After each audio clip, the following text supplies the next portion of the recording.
Yo, what's good, guys? It's your boy TonyB. I'm back with another MJ video today. We just finished watching the 1988 Grammys, and this came across my feed. It says the night the music industry betrayed Michael Jackson in 1988 Grammys, and that was a performance where he went like absolutely insane. So I wonder what happened that night, and we finna check it out right now. Let's get it. And the album of the year is The Joshua Tree, U2.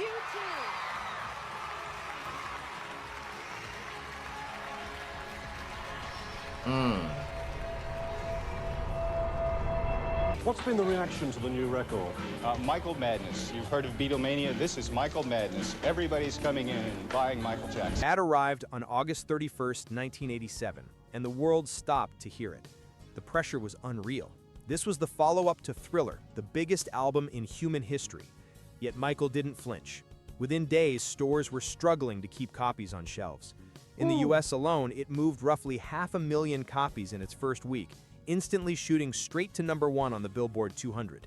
Globally, demand was even more explosive. Some territories reported overnight sellouts as fans lined up outside record shops before opening. By early 1988, Bad was more than a hit. It was a cultural takeover. 5 singles reached #1, a milestone no male artist had ever achieved. MTV built entire blocks around his videos. Radio programmers were calling it the safest bet in music. Everyone, fans, critics, even rival labels, assumed Album of the Year at the Grammys was locked in. But behind the scenes, quiet rumblings began. What? Wait, so the Bad album didn't win Best Album of the Year? That's crazy. And this is when the Grammys was like really like taken seriously back in the day. Wow. Cause y'all know me, my favorite album is the Bad album. That's my favorite album. I gotta do a freaking my tier list of MJ albums since I react to all the ones I react to so far. Yeah, but Bad, that's crazy. Industry writers hinted the Recording Academy was shifting towards serious rock-leaning projects. Some speculated voters were uneasy with the idea of crowning the same artist twice after Thriller's historic sweep. A few insiders even claimed an unwritten rule emerged to spread the wins instead of rewarding another Michael Jackson landslide. True or not, the tension was building, and it set the stage for one of the most surprising Grammy nights in music history. If Thriller made Michael Jackson a global icon, Bad proved he could do it again on his own terms. The album wasn't riding the momentum of a surprise breakout. It was engineered from day one to dominate. And it did. By early 1988, Bad had already passed 7 million US sales and was speeding toward 25 million worldwide, a number almost unthinkable for a second consecutive blockbuster. The singles were a storm. I Just Can't Stop Loving You debuted at #1. Bad, The Way You Make Me Feel, Man in the Mirror, and Dirty Diana followed, giving Michael 5 #1 hits from the same album, a record no male artist had ever touched. Every release became a cultural moment. His videos weren't just music clips, they were mini-films that MTV relied on to pull ratings. The Bad World Tour pushed the hype even further. Night after night, Michael walked onto stages packed with crowds so loud, security teams said they could feel the ground vibrating. In Japan, ticket demand tripled stadium capacities. In Europe, shows sold out in minutes. Michael wasn't just the biggest artist in the world, he was the biggest show on Earth. With all this momentum, the industry consensus was simple. The Grammys were supposed to reflect the year's impact. And if Album of the Year meant the record that defined the culture, then Bad seemed untouchable. But the Recording Academy in the late 1980s wasn't just judging sound. Rumors began circulating that voters had grown wary of pop megastars. Some insiders claim the Academy didn't want a repeat of 1984, when MJ swept nearly everything in sight. And that quiet resistance, real or imagined, was about to shape everything that happened next. To understand why Bad lost Album of the Year, you have to look at the Grammys of the late 1980s, a system that didn't operate the way fans imagined. Back then, the Recording Academy was dominated by older, rock-leaning voters who often valued serious albums over commercially massive pop records, no matter how revolutionary they were. Charts Bro, didn't sway Bad them, was serious. sales didn't impress them, influence alone wasn't enough. And this is where the shift really begins. After Thriller completely swept the 1984 Grammys, some insiders said the Academy became cautious about ever letting one artist dominate like that again. It wasn't a written rule, but critics at the time noticed a change. Voters were looking to spread recognition, not repeat history. Speculation, but widely discussed by journalists in the late 1980s. Meanwhile, U2's The Joshua Tree had exploded with critical acclaim. It was powerful, political, rock-driven, exactly the kind of project the Academy historically gravitated towards. Reviewers called it serious, timeless, and artistically significant, labels the Academy had always rewarded. Michael's problem wasn't quality.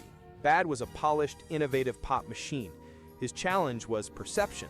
The Academy still saw him as the face of mainstream megapop, a category they rarely crowned as Album of the Year. Quincy Jones would later mention publicly that Grammy voting had deep political undercurrents, hinting that popularity could actually work against an artist in certain categories. And he wasn't wrong. The 1980s Grammys had a track record of choosing prestige over impact. So even before the ceremony began, the atmosphere was shifting. The votes weren't just about music. They were about image, identity, and the Academy's idea of serious artistry. And that quiet internal bias was about to collide headfirst with the biggest star in the world. As Bad dominated the world, something else was happening. Something quieter, harder to measure, but powerful enough to influence a vote. By late 1987, the media narrative around Michael Jackson had begun to shift. Instead of focusing on his music, tabloids were building an entirely different story, the eccentric superstar. Headlines obsessed over his appearance, his lifestyle, and every minor rumor they could twist into a spectacle. This constant noise created what industry writers called Jackson fatigue. Not among fans, but among critics and insiders who were growing numb to the idea of Michael winning everything again. That's And the some Grammy hater stuff. voters, many of whom paid close attention to press cycles, weren't immune to it. Some journalists at the time claimed that the Academy had started gravitating towards artists who fit a more authentic or serious mold, distancing themselves from highly commercial acts. Others whispered that voters didn't want to appear like they were handing the industry's highest honor to a global phenomenon, rather than a critical darling. This, however, is just he a deserved to speculation. win it, though. U2's image fit not the like he moment. was handing it to the Political, most popular gritty, dude. guitar-driven. He actually Michael, deserved by it, though. contrast, was so massive that even his success worked against him. He wasn't just a musician, he was a cultural event. And to some voters, that scale felt intimidating, even polarizing. Behind closed doors, the sentiment grew that the award should go to someone fresh, someone serious, someone who wasn't dominating every chart and headline. Music journalists later pointed out that this era marked the beginning of a long-running Grammy trend, undervaluing pop giants while rewarding rock and alternative acts. Whether this shift was intentional or subconscious, it created the perfect storm. Michael's commercial power wasn't seen as genius, it was seen as excess. And that attitude set the stage for what happened when the envelopes were finally opened. When Michael Jackson arrived at the 30th Annual Grammy Awards on March 2, 1988, expectations weren't high. They were absolute. The badges, the press, the critics, the fans outside the venue, everyone assumed he would repeat the dominance he showed just 4 years earlier. Bad had 6 major nominations. Album of the Year felt guaranteed. But when the show started, something immediately felt off. Category after category passed by, and Michael's name wasn't being called. Best pop vocal? Lost. Record of the What? Year? Lost. What? Song categories? Lost. Even categories where he'd historically been unstoppable? Gone. The room felt the tension. Reporters started whispering.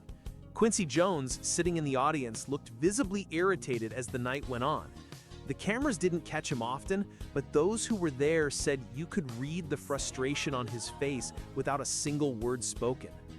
Then came Album of the Year, the moment the entire industry had been waiting for. When the envelope opened and The Joshua Tree by U2 was announced, the shock wasn't subtle. It rippled through the venue like a cold wave. This wasn't just a surprising loss, it was the night's defining upset. Michael Jackson, the most successful artist on Earth, had been almost completely shut out. In total, Bad won one single award in a major category: Best Engineered Recording, Non-Classical, an achievement for the technical team, not Michael himself. For an album that shattered They did that on worldwide purpose. records, it was the kind of result that made people question what was really happening inside the Academy. Critics the next morning didn't hold back. Newspapers called it a stunning snub, an industry statement, even a course correction from voters who wanted to prove they weren't controlled by commercial success. But inside Michael's camp, the mood was heavier. Because despite the applause, the cameras, and the polite smiles, everyone who worked on Bad knew the same thing. This wasn't just a loss, this was a message. And the impact of that message would follow Michael long after the lights faded and the crowds went home. Wow, guys.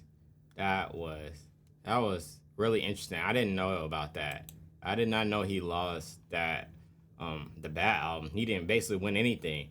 It was only the engineering team, the producers, and the ones who made the beats and stuff is the one who got all that. Won one award, bro. So MJ didn't get anything that night. That's crazy. That is crazy, dude.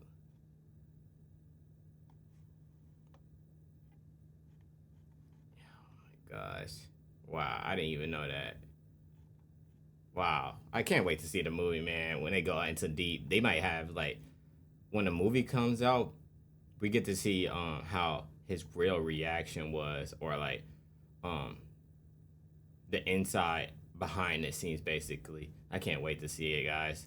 What y'all think, guys? How y'all feel about him in that 1988 Grammys that night? Do you feel like he deserved it? You feel like the Grammy snubbed him super hard?